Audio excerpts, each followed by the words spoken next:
Hello. Have you ever spent hours or even longer setting up a spreadsheet and when you got done you said, I just don't like the way it's laid out? Well, in this short video, I'm going to show you how to change your worksheet's orientation. Now, when I'm talking about orientation, I'm not talking about portrait and landscape. I'm talking about changing how the rows and columns are laid out. So if you see in this little example of the picture here, we have it laid out with the bank names in the columns, and I want to change it so that the bank names are actually in rows. Well, the good news here is I don't have to rebuild my entire worksheet. It's very, very easy to do using one very special command in the paste. So let's use this as an example. I have Joe's Hardware Daily Sales Report. I have the columns representing each day. Now, if I wanted to go for a month, I would have to be stringing this out really long, and that's okay. But what I really want to do is when I set this up, I should have set it up so that the items that I'm selling are in the columns, and the days of the week or the month or the year are in the row orientation. So I just want to kind of reverse the way this is, just like I showed you in the original picture here. Well, the good news here is I don't have to rebuild this spreadsheet. I can take the data that's already here, including the formulas, and just have Excel convert its orientation the way the rows and the columns are laid out. So the first thing I'm going to do is I'm going to create a new worksheet. I've already got one done here. I don't want to erase the original just in case something happens and this doesn't go as planned. It probably will, but again, just as a backup, it doesn't hurt to have the copy. So that said as well, I'm going to highlight the portion of the worksheet that I want to change the layout structure, the orientation with. And I'm going to again choose copy, keeping the original intact. I don't want to cut, don't want to destroy, don't want to delete anything here, again, just in case. I'm then going to go ahead and go to worksheet number 2. And I'm going to go where I want the data to begin, which is A2, just like it was before. I'm going to go to the paste tool, and I'm going to click the drop down list there.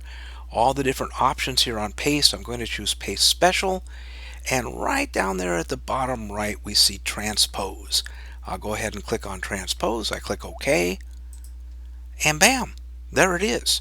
Now, there's a couple of formatting things I'm going to have to change here, but notice right off the bat here that I have sprockets and lockets. In column orientation, I have the days of the week in rows. Well, the first thing I want to fix here is the column width. Notice that I have the number signs. The number signs are telling me that the columns are not wide enough. I can select the entire worksheet. I'll double click in this case between the heading between column B and C. I double click and then that changes everything.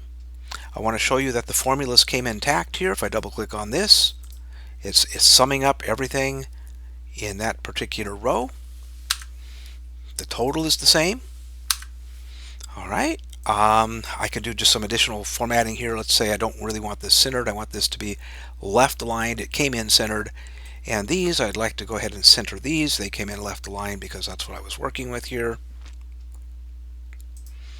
Okay, I might want to change my zoom setting just a bit here because my eyes aren't very good. I'm sure yours are better. And I'll change it to 185. Okay, we've got almost everything showing up here in this case. All right, now in the last step, to actually finish this is I would go ahead and take Joe's Hardware, and once again I'm copying just in case, and I'll paste it in here, and I'll go ahead and uncenter and merge this and redo it now so that it includes the many more columns. Alright, and there you have it. It is that easy to use the transpose command when you're using the copy and paste special, and again all your formulas come intact. Now at this point, if I'm happy and there's nothing else on this worksheet that I need, I could go ahead and delete it and use it. Okay, so hopefully you liked this video. If you did, please consider liking it. Please consider subscribing to my channel.